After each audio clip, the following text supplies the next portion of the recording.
L'adjudant-chef Kate Morgan avait passé 3 ans à réparer des camions et à se fondre dans le décor à la base opérationnelle avancée, BOA, Iron Haven. Les autres la surnommaient, la clé, toujours maculée d'huile, toujours discrète. Mais lorsque des combattants ennemis ont enlevé son équipe de SEALS, Kate a reçu une alerte chiffrée et exécuté le protocole Valkyrie. Les militants ignoraient que la mécanicienne silencieuse était en réalité une agente secrète de la force Delta depuis 8 ans, et ils venaient de commettre leur erreur fatale. Ce matin-là se déroula comme tant d'autres à la base opérationnelle avancée Iron Haven, nichée dans les rues de montagne de la zone contestée de Delmora. L'adjudant-chef Kate Morgan, 27 ans, était accroupi près du moteur d'un HMMWV, les mains glissantes de graisse, ses cheveux bruns soigneusement attachés selon le règlement. Le parc automobile était son territoire, un labyrinthe de garages, d'entrepôts et de bails où l'on entretenait tout, des transports blindés aux convois de ravitaillement. Elle avait méticuleusement construit sa couverture, celle de la réparatrice silencieuse capable de faire fonctionner n'importe quelle machine. C'était le déguisement parfait pour quelqu'un qui devait rester invisible. Ce que personne autour d'elle ne réalisait, c'est que Kate Morgan possédait l'un des ensembles de compétences les plus mortelles de toute l'armée américaine. Avant d'être transférée à la maintenance des véhicules, elle avait été l'adjudant-chef Kate Phantom Morgan de la force Delta, l'unité de frappe la plus secrète de l'armée, 47 éliminations confirmées, 6 opérations clandestines dans 4 nations, une experte en combat rapproché, en tir de précision à longue distance, en explosifs, et en ce que le renseignement appelait des tactiques d'élimination de précision. Elle pouvait ôter des vies à main nue, avec un fusil à 800 mètres, ou avec des armes improvisées de son propre atelier. Mais 3 ans plus tôt, l'opération Blackwater avait tourné horriblement mal. De mauvaises informations, des contacts compromis et des répercussions politiques avaient rendu Kate grillée en tant qu'agente infiltrée. Officiellement, son dossier affirmait qu'elle avait assumé des rôles de soutien en raison de la fatigue au combat. En réalité, elle avait été enterrée sous une couverture profonde, attendant que son expertise létale soit de nouveau sollicitée. Ce moment était arrivé. À 14 heures, Kate était en train de serrer des courroies de distribution lorsque son téléphone chiffré a vibré avec un code que seule une douzaine de personnes pouvaient envoyer. Les mots étaient courts, paquet compromis. Exécuter le protocole Valkyrie. Autorisation Oméga 7. La prise de Kate sur la clé à molette resta ferme, mais son esprit passa instantanément du travail de graissage à la planification de mission. Le protocole Valkyrie était une directive secrète connue uniquement des recoins les plus profonds du renseignement militaire. Il accordait l'autorité d'utiliser tous les moyens nécessaires lorsque des agents capturés ne pouvaient être secourus par des forces conventionnelles. Quelqu'un avait pris son équipe. Elle se dirigea vers le centre de communication de la base, où le sergent David Miller surveillait le réseau radio. Miller, j'ai besoin des résumés opérationnels des patrouilles de la nuit dernière. Pourquoi le parc automobile aurait-il besoin des rapports de patrouille, demanda-t-il, la suspicion transparaissant dans son ton. Kate ne s'y a pas, vérifier l'usure des véhicules. Je dois voir quelles unités surexploitent la flotte. Miller haussa les épaules et ouvrit les dossiers. Kate les parcourut rapidement jusqu'à ce qu'une ligne la glace, l'équipe SEAL Bravo est partie à 22 heures pour la mission Shepherd Watch. Leur retour était prévu à 6 heures. Statut actuel, aucun contact, 8 heures de disparition. En territoire ennemi, cela signifiait capturer, ou pire. Kate se précipita vers son garage, déverrouillant une cache qu'elle n'avait pas touchée depuis 3 ans. Cachés sous son établi se trouvaient des équipements qu'aucun mécanicien ne devrait posséder, un téléphone satellite avec des canaux non répertoriés, du matériel tactique et une cache d'armes que les unités d'élite enviraient. Elle composa un numéro qui, techniquement, n'existait pas, contrôle, ici Phantom. Statut du paquet. Phantom, paquet compromis. 6 éléments capturés par des forces hostiles. Coordonnées 41.7258 Nord, 44.6372 est. Force ennemie 40 et plus. Sauvetage conventionnel impossible. Kate sentit le vieux calme s'installer en elle, la clarté mortelle qui avait fait d'elle l'une des meilleures de Delta. Contrôle, demande de paquet tactique complet. Flux de renseignements en direct. Négatif, Phantom. Cette mission est officieuse. Pas de soutien. Pas d'extraction. Pas de traces. Acceptez-vous? Cette mission est officieuse. Pas d'aide. Pas de renfort. Pas de reconnaissance officielle. Acceptez-vous? Kate Morgan jeta un coup d'œil autour du garage où elle avait passé 3 années tranquilles à faire semblant d'être une simple mécanicienne inoffensive. Affirmatif, contrôle. Je me prépare. Phantom, c'est volontaire. Aucune promesse d'extraction. Si vous êtes capturé, vous serez désigné comme renégate. Reçu. Phantom terminé. Kate raccrocha et commença à se transformer de mécanicienne en exécutrice en moins de 4 heures. Les SEALS étaient détenus dans un bastion à 23 km de profondeur en territoire hostile. Des scanners satellites révélaient un ancien site minier transformé en forteresse, perché en hauteur avec des défenses naturelles, des approches limitées et des zones de tir claires dans toutes les directions. Pire encore, les renseignements indiquaient environ 40 combattants aguerris, des vétérans qui avaient combattu des unités américaines pendant des années. Ce n'étaient pas des novices, et ils n'étaient pas négligents. Kate étudiait la disposition des lieux tout en préparant son équipement. Un assaut standard nécessiterait une force de la taille d'une compagnie et un appui aérien. Tout ce qu'elle avait, c'était elle-même, la nuit et l'élément de surprise. Cela devrait suffire. À 18 heures, Kate se rendit au bureau du parc automobile avec un bon de réquisition à la main. « Monsieur, je dois sortir le camion de réparation pour une course de pièces », dit-elle au major Lewis Grant. Un convoi a eu une panne de transmission sur l'unité 7. Ils attendent des pièces de la base opérationnelle avancée Kodiak. Grant parcourut à peine le formulaire. Combien de temps? La nuit, monsieur. Plus longtemps si Kodiak manque de stock. Très bien, soyez juste de retour pour la formation du matin. Kate acquiesça sèchement et partit. Sans le savoir, Grant avait signé le départ d'une mission d'élimination secrète. Le soi-disant camion de réparation, un M1078 modifié, était secrètement le projet de Kate depuis 6 mois. Officiellement répertorié sous maintenance de routine, il avait été reconstruit en un système d'armes roulant avec un blindage caché, des communications améliorées et des compartiments pour des outils introuvables dans aucun manuel. À 19h, Kate passa le poste de contrôle vêtue de sa combinaison de mécanicienne et de ses bottes. Les gardes la laissèrent passer sans inspection. La clé allait juste chercher des pièces. Une fois hors de vue de la base, Kate s'arrêta et commença sa transformation. La combinaison tachée de graisse fut retirée, remplacée par une tenue tactique ajustée, conçue pour un mouvement silencieux. Ses lourdes bottes de travail furent échangées contre des chaussures de combat à semelles anti-bruit. Le strict chignon réglementaire disparut sous un casque équipé de vision nocturne et de communication sécurisée. De compartiments secrets, elle sortit son arsenal, un équipement de pointe que la plupart des forces spéciales enviraient. Un fusil HK-416 avec silencieux et optiques avancées, un fusil de précision Remington 700 réglé avec précision, un Glock 19 avec des chargeurs étendus, un gilet tactique à plaques de céramique, des explosifs avec des déclencheurs à distance, des kits médicaux pour les alliés blessés, et le plus crucial, un dispositif noir ressemblant à une simple radio, mais capable de brouiller les communications et de perturber la surveillance ennemie. Kate effectua ses vérifications d'équipement avec une précision froide, le rituel qui l'avait maintenu en vie à travers des dizaines d'opérations secrètes. Chaque arme réglée, chaque appareil testé, chaque sauvegarde vérifiée. À 20h30, elle commença son chemin vers le complexe. Le terrain était impitoyable, falaises déchiquetées, ravins profonds, roches instables, prêtes à trahir toute erreur de pas. Mais Kate glissait dans la nuit comme un fantôme, se fondant dans le terrain, se déplaçant avec des compétences affûtées pour l'invisibilité. 2 heures plus tard, elle atteignit un poste d'observation à 800 mètres. À travers sa lunette, la forteresse se déployait, une cour centrale flanquée de casernes en béton, des tours de garde à chaque coin avec des zones de tir qui se chevauchaient. Les sentinelles se relayaient selon des quarts disciplinés et irréguliers pour déjouer le suivi des schémas. Pire encore, des camions, techniques, montés de mitrailleuses lourdes étaient positionnés à des endroits clés, prêts à démanteler un assaut de plusieurs côtés. Ce n'était pas un camp de fortune, c'était une forteresse conçue pour la guerre. Kate passa 30 minutes à enregistrer les chemins de patrouille, les centres de communication, les postes de garde et les points faibles. Les défenseurs avaient bien planifié, toute attaque normale serait suicidaire, mais elle n'avait aucune intention de combattre selon les règles du manuel. À 22h47, Kate frappa. Le générateur du complexe était situé à 200 mètres en contrebas, clôturé et gardé par un homme. L'approchant par son angle mort, elle glissa sur le sol rugueux sans un bruit. Le garde ne l'entendit jamais s'approcher. Le garde ne la sentit jamais arriver. La lame de Kate Morgan frappa avec une précision chirurgicale, rapide, silencieuse, finale. Elle traîna le corps derrière le boîtier du générateur, suffisamment bien caché pour ne pas être trouvé avant des heures.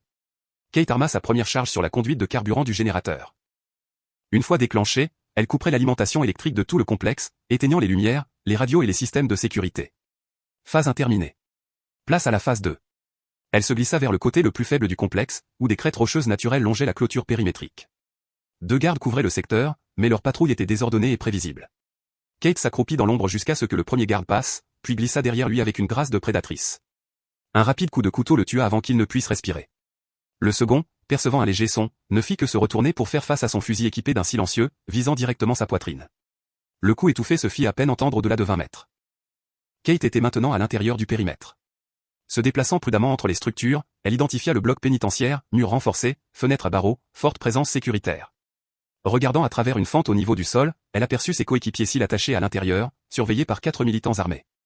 Vivants, contusionnés, clairement interrogés, mais toujours capables de bouger s'ils étaient libérés, sa mission passa de la récupération à l'extraction en vie. Elle plaça des charges sur 3 cibles critiques, la tour principale, le centre de communication et le parc automobile rempli de camions ennemis. Les faire exploser simultanément sèmerait la confusion et ferait pencher le combat en sa faveur. À 23h34, Kate frappa. Le générateur explosa, plongeant la forteresse dans l'obscurité totale. Les lumières d'urgence clignotèrent, mais le réseau était mort. Quelques secondes plus tard, ces charges placées dévastèrent la base en séquence. La tour s'effondra. Le poste de communication rugit en flammes. Le parc automobile se transforma en un champ d'acier en feu. Kate avança à travers le chaos comme une tempête prenant forme. Des combattants ennemis jaillirent en masse, criant des ordres, s'efforçant de tenir position dans l'obscurité. L'optique de vision nocturne de Kate lui donnait une domination totale.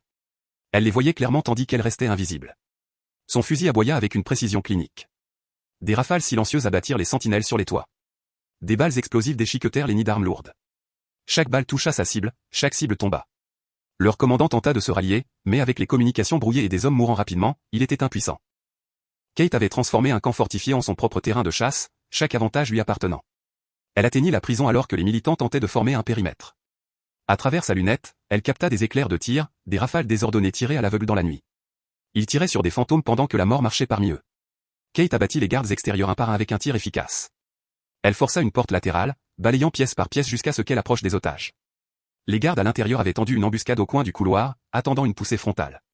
Mais Kate ne prit pas le couloir, elle fit sauter le mur. Sa charge créa un trou de la taille d'un homme dans le béton. Avant que la poussière ne se dissipe, elle était à l'intérieur, fusil levé. 4 ennemis tombèrent en moins de 3 secondes. Chaque tir frappa en plein centre de la masse, ne leur laissant aucune chance de réagir. Le commandant Seal, le capitaine Ryan Carter, leva la tête de la chaise à laquelle il était attaché. Ça t'a pris du temps, la clé, marmonna-t-il avec un faible sourire. Fallait trouver une place de parking, plaisanta Kate, coupant ses liens avec son couteau. Elle libéra les 6 hommes, leur distribuant des fusils pris aux gardes tombés. Ils étaient mal en point mais capables de se battre, exactement ce dont elle avait besoin. Qu'y a-t-il dehors, demanda Carter alors qu'elle pansait ses blessures. 40 hostiles, maintenant plus près de 25. La base est plongée dans l'obscurité. Communication coupée. Véhicule parti. Nous nous déplaçons avant qu'ils ne se regroupent. Plan d'extraction à pied. Mon camion est positionné à 2 km au nord. Carter la regarda avec incrédulité. Tu as démantelé cette forteresse entière toute seule? La description de poste a changé, répondit Kate en lui tendant un fusil. Tu peux bouger. Je peux me battre. Alors, allons-y, à minuit 12, l'extraction commença. Kate conduisit les SEALS à travers les chemins qu'elle avait cartographiés lors de sa reconnaissance. Des ennemis tombés marquaient le sentier, chaque corps étant une preuve silencieuse de la précision de son assaut. À la porte principale, ils rencontrèrent de la résistance là où les combattants survivants avaient installé un nid de mitrailleuses. Kate Morgan lança une grenade avec une précision parfaite, anéantissant l'équipe, puis tira des feux de couverture pour que son équipe puisse franchir la brèche. À l'extérieur des murs, les militants tentèrent de les poursuivre à pied, mais la destruction de leur camion par Kate les avait privés de mobilité. Ce qui avait été une unité mécanisée n'était plus qu'une infanterie dispersée en terrain inconnu, sous le couvert de la nuit. Le trajet de 2 km jusqu'à son camion caché exigeait un mouvement prudent à travers un terrain hostile. Mais la maîtrise de Kate en matière d'évasion et d'extraction permit au groupe de se déplacer de manière constante et en toute sécurité. À 1h47, ils atteignirent le véhicule dissimulé. Les SEALS s'arrêtèrent net, regardant le camion fortement modifié, hérissé de compartiments secrets, d'équipements de communication et de caches d'armes. Que as-tu fait ces 3 dernières années, demanda le capitaine Ryan Carter, alors que Kate démarrait le moteur. Entretien des véhicules, répondit-elle sèchement. Le trajet de retour prit 40 minutes sur des routes de montagne sinueuses, poussant les limites du camion et les compétences de Kate au volant. Derrière eux, le complexe brûlait encore, un bûcher flamboyant pour des militants qui avaient appris trop tard que certains mécaniciens maniaient bien plus que des clés à molette. Ils arrivèrent à la base opérationnelle avancée Iron Haven à 2h30. Kate conduisit directement à l'aile médicale où les SEALS furent pris en charge. Pendant que les médecins travaillaient, Carter la tira à l'écart. Je dois savoir ce qui s'est passé cette nuit. Mon équipe a été capturée à l'intérieur d'un bastion fortifié, défendu par un nombre supérieur. Un sauvetage conventionnel aurait nécessité une compagnie plus un appui aérien. Au lieu de cela, un seul opérateur a démantelé l'endroit et est reparti avec 6 prisonniers sans aucune perte amie. Kate marqua une pause avant de répondre, parfois, des problèmes inhabituels exigent des solutions inhabituelles. Ce n'est pas vraiment une réponse. C'est la seule que je puisse donner. Carter l'étudia attentivement, reconnaissant le regard, quelque chose qu'il avait déjà vu chez des guerriers d'élite qui accomplissaient des actes jamais écrits dans les rapports officiels. Compris, dit-il doucement. Mais Kate, merci. Tu nous as tous sauvés cette nuit. Je ne fais que mon travail, monsieur. Il réussit à sourire. Sergent du parc automobile, n'est-ce pas? C'est ce que disent mes papiers. 3 heures plus tard, Kate était de retour dans le garage, ses mains noircies de graisse comme si rien ne s'était passé. Lorsque ses camarades soldats l'interrogèrent sur son voyage de toute la nuit, elle montra les pièces de transmission qu'elle était censée avoir récupérées de Kodiak. Personne ne demanda pourquoi elle semblait épuisée ou pourquoi son camion portait de nouvelles égratignures. À 8 heures, le major Lewis Grant s'arrêta. Morgan, j'ai entendu dire que l'équipe SEAL Bravo a eu des problèmes la nuit dernière. Leur véhicule nécessite des inspections complètes. J'y suis, monsieur, dit Kate sans lever les yeux du moteur. Bien. Et Morgan, merci de maintenir cette flotte en état de marche. Nous serions paralysés sans des mécaniciens comme vous. Merci, monsieur. Quand il partit, Kate s'autorisa une rare lueur de fierté. 40 ennemis étaient morts. 6 Américains étaient en vie. Une menace pour la région était effacée. Et officiellement, l'adjudant-chef Kate Morgan avait passé la nuit à une routine de ravitaillement en pièces. Son téléphone chiffré vibra de nouveau. Paquet livré. Bien joué, fantôme. Kate Morgan effaça le message et retourna à son moteur comme si rien n'avait changé. Le lendemain apporterait de nouveaux véhicules, de nouveaux problèmes à résoudre, et de nouvelles chances de rester invisible en attendant le prochain moment où son pays aurait besoin d'un fantôme. Les autres troupes l'appelaient toujours « la clé », sans jamais réaliser que leur mécanicienne discrète venait de réaliser l'un des sauvetages en solo les plus réussis de l'histoire militaire moderne. Kate préférait cela. Les meilleurs mécaniciens, comme les meilleurs opérateurs, étaient invisibles jusqu'à ce que quelque chose de critique se brise. Et quand cela arrivait, ils le réparaient de manière permanente. 6 mois plus tard, le capitaine Ryan Carter soumit son nom pour la Silver Star, la troisième plus haute distinction de bravoure des États-Unis. La recommandation fut classée secrète et la cérémonie eut lieu dans une salle sécurisée sans caméra ni presse. Lorsqu'on lui demanda de parler, Kate fut brève. Tous les problèmes ne peuvent pas être résolus avec des procédures standards. Parfois, il faut quelqu'un qui pense différemment, agit différemment, et n'a pas peur de se salir les mains. La mission a réussi parce que nous avons utilisé le bon outil pour le travail. Les officiers supérieurs présents dans la salle applaudirent, sachant qu'ils étaient témoins de quelque chose de rare, un opérateur capable de passer sans transition de l'action clandestine à une identité de couverture sans jamais briser l'un ou l'autre rôle. Par la suite, Kate retourna à la base opérationnelle avancée Iron Haven, de retour à son parc automobile. Il y avait des moteurs à entretenir, des véhicules à réparer, et sa couverture à maintenir. Mais l'opération avait changé l'atmosphère autour de la base. La nouvelle du sauvetage mystérieux se répandit discrètement parmi les rangs, les soldats chuchotant comment 6 SEALs avaient été sortis d'un piège impossible sans aucune perte amie. Les rapports de renseignement confirmèrent que la forteresse avait été rayée de la carte par un seul infiltrateur utilisant des tactiques que les manuels militaires ne pouvaient expliquer. Les conseillers examinant la frappe la qualifièrent à la fois d'impossible sur le plan opérationnel et de tactiquement sans précédent. 3 semaines après la mission, Kate effectuait une maintenance de routine lorsqu'un SUV noir aux plaques diplomatiques entra dans le parc automobile. 2 hommes en civil s'approchèrent, leur posture et leur précision trahissant des antécédents de renseignement. Adjudant-chef Morgan, nous devons parler de vos récentes heures supplémentaires, dit doucement le plus âgé. Kate posa sa clé à molette et les suivit jusqu'à un bâtiment sécurisé habituellement réservé aux briefings classifiés. À l'intérieur, elle fit face à un panel de responsables militaires et civils dont les habilitations leur donnaient accès aux recoins les plus sombres du renseignement américain. Sergent Morgan, commença une femme en tailleur coûteux. Vos résultats pendant l'opération Valkyrie ont attiré l'attention au plus haut niveau de la sécurité nationale. Nous avons des questions. Kate se tint droite, au garde à vous. Madame, je ne sais pas de quelle opération vous parlez. Je suis en service de maintenance de véhicules depuis 3 ans. Laissez tomber le numéro, fantôme, coupa une voix familière. Le colonel Daniel Brigg, son ancien commandant Delta, entra avec un dossier classifié sous le bras. Nous savons exactement ce qui s'est passé, et nous savons pourquoi c'était nécessaire. Il étala des images satellites sur la table, des photos avant et après du complexe qu'elle avait rasé. La destruction était absolue, bâtiments détruits, véhicules disparus. 40 hostiles confirmés morts par des scans thermiques. Infiltration et extraction par un seul opérateur, dit Brigg. 40 combattants neutralisés, 6 Américains libérés, 0 perte amie. Un ratio d'efficacité au combat qui défie tous nos modèles. L'officier de renseignement se pencha en avant. Sergent Morgan, nous ne sommes pas ici pour compromettre votre couverture. Nous sommes ici parce que des missions comme celle-ci deviennent plus courantes, et les réponses conventionnelles ne suffisent plus. Elle tapota une tablette sécurisée. Son écran se remplit de rapports d'incidents mondiaux, prise d'otages dans des régions interdites, récupération dans des zones politiquement sensibles, frappe de précision sur des cibles de grande valeur où une action militaire officielle déclencherait des retombées diplomatiques. Le monde change, Kate, dit le colonel Daniel Brigg. Les opérations conventionnelles sont de plus en plus contraintes chaque année par la politique, l'examen médiatique et le droit international, tandis que les menaces contre les intérêts américains continuent de s'adapter et de se propager. Kate balaya du regard les visages autour de la table, les mêmes expressions fatiguées qu'elle avait vues d'innombrables fois lors de briefings secrets, des dirigeants aux prises avec des problèmes sans solution facile. « Et que suggérez-vous exactement, monsieur » demanda-t-elle. « Une mission d'un autre genre » répondit la femme en tailleur.